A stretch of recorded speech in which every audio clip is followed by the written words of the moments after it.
আসসালামু আলাইকুম রহমতুল্লাহ।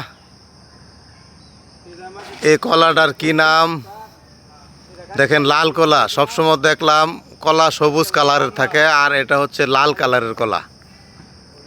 এটা বিদেশি একটি কলা, খাইতে কীরকম তা জানি না, খাই নাই, তবে আনকমন একটি কলা।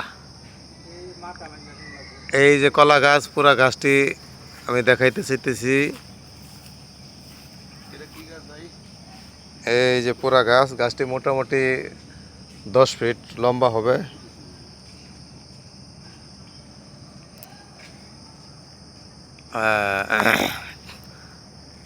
লাল কলা খাইতে কিরকম জানা নাই।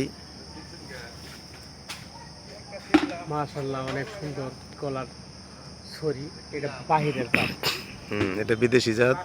বিদেশি জাত। কোন দেশের থেকে নাই সেটা আমি জানি না, মিথ্যা কথা কয়ে লাভ নাই। তবে আমার কাছে খুব ভালো লাগছে এই কলার জাতটা।